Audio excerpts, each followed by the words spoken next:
Hello friends, नमस्कार। मैं RS competition classes से, जैसा कि मैंने पिछले वीडियो में आपको संविधान के भाग 2 अनुच्छेद 5 से 11 के बारे में बताया था।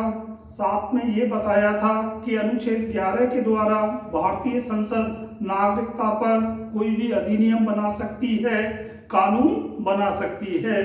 इसी परिप्रेक्ष्य में भारतीय संसद द्वारा सन 1955 में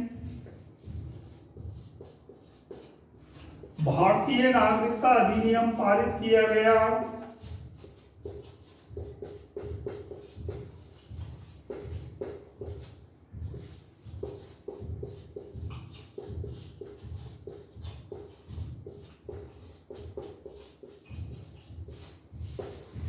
तो सन 1955 में भारतीय संसद ने भारतीय नागरिकता अधिनियम 1955 पारित किया, जिसमें कि वर्ष 1986 में, वर्ष 1992 में, वर्ष 1998 में, वर्ष 1999 में, 2003 में, 2009 में, 2011 में, 2015 में, 2016 में परिवर्तन किया गया है।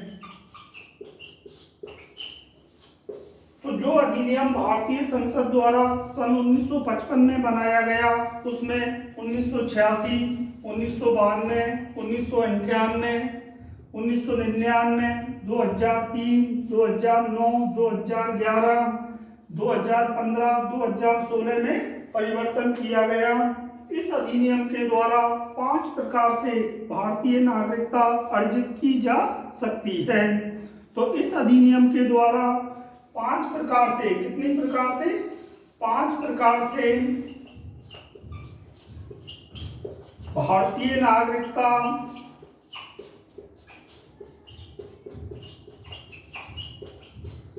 अर्जित की जा सकती है। अर्जित की जा सकती है। पहला, जन्म से।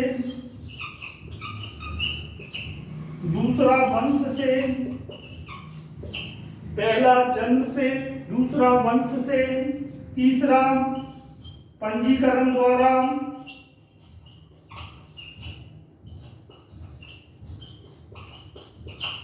पंजीकरण द्वारा, चौथा देशीकरण द्वारा,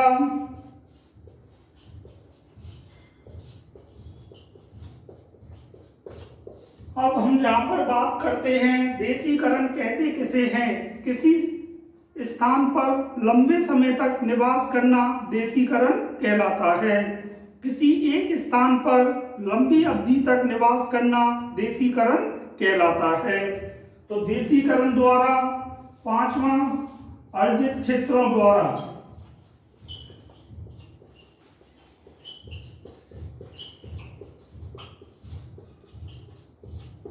यदि कोई भूभाग भारतीय संघ में शामिल होना चाहे तो वहां के नागरिकों को, उस क्षेत्र के नागरिकों को स्वतः ही भारतीय नागरिकता प्राप्त हो जाती है। तो इस अधिनियम के द्वारा 1955 के भारतीय नागरिकता अधिनियम के द्वारा 5 प्रकार से भारतीय नागरिकता अर्जित की जा सकती है। जन्म से, वंश से, पंजीकरण से, देशीकरण से तथा अर्जित क्षेत्रों द्वारा। तथा इस अधिनियम द्वारा 3 प्रकार से भारतीय नागरिकता का लोप किया जा सकता है। तो इस अधिनियम द्वारा जो 1955 में भारतीय संसद द्वारा बनाया गया, 5 प्रकार से भारतीय नागरिकता अर्जित की जा सकती है। साथ ही 3 प्रकार से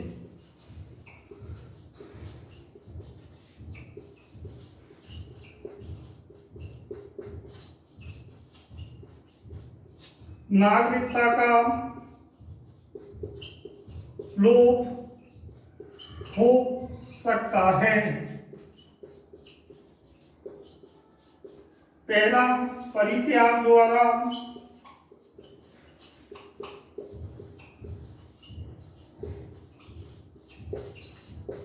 यदि कोई व्यक्ति स्वेच्छा से भारत की नागरिकता छोड़ना चाहे तो वह भारतीय नागरिकता छोड़ सकता है, इसे हम परित्याग कहते हैं। तो परित्याग द्वारा, दूसरा पर्यावसन द्वारा, पर्यावसन द्वारा,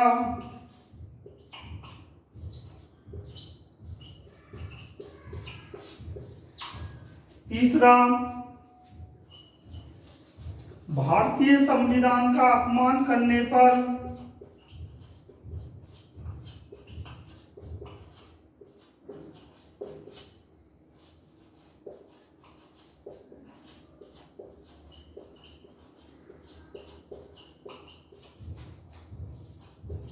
देश की एकता अखंडता को नुकसान पहुंचाने पर,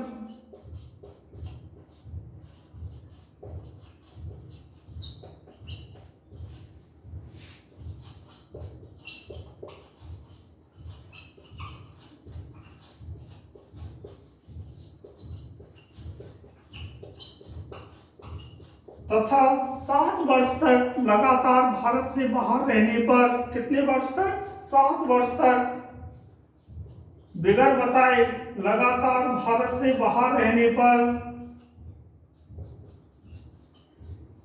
भारतीय नागरिकता का लोप हो सकता है। तो मैंने बात की 1955 के भारतीय नागरिकता अधिनियम के बारे में। इस अधिनियम के द्वारा 5 प्रकार से भारतीय नागरिकता अर्जित की जा सकती है: जन्म से, वंश से, पंजीकरण से, देशीकरण से एवं अर्जित क्षेत्रों द्वारा। जबकि 3 प्रकार से भारतीय नागरिकता का लोप हो सकता है: परित्याग द्वारा, पर्यावसन द्वारा एवं देश के संविधान का अपमान करने पर, या देश की एकता अखंडता को क्षति पहुंचाने पर, या 7 वर्ष तक भारत सरकार को बिना बताए लगातार भारत से बाहर रहने पर भारतीय नागरिकता का लोप हो सकता है। अब हम बात करते हैं इसी नागरिकता अधिनियम में वर्ष 2016 में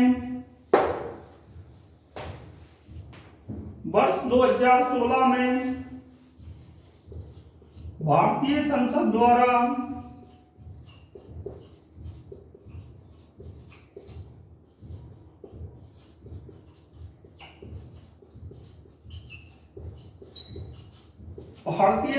द्वारा परिवर्तन किया गया। इस परिवर्तन के द्वारा 3 देश, पाकिस्तान, अफगानिस्तान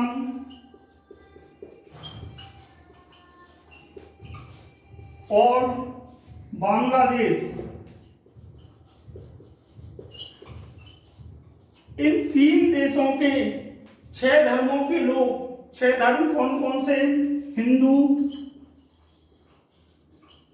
जैन, बौद्ध, पारसी, सिख, ईसाई। इन 6 धर्मों के धर्मावलंबियों को भारतीय नागरिकता दिए जाने का प्रावधान किया गया। तो मैंने आपको इस वीडियो में 1955 के भारतीय नागरिकता अधिनियम के बारे में विस्तार से बताया। अगर आपको ये मेरा वीडियो पसंद आए तो प्लीज़ सब्सक्राइब करें, लाइक करें, कमेंट्स करें, शेयर करें, ज़्यादा से ज़्यादा लोगों को बताएं। मैं अगले वीडियो में अप्रवासी भारतीय, समुद्र पारीय भारतीय तथा भारतीय मूल के लोग, जिसे इंग्लिश में NRI, PIO एवं OCI कहते हैं, इसके बारे में विस्तार से चर्चा करूंगा। तब तक के लिए नमस्कार।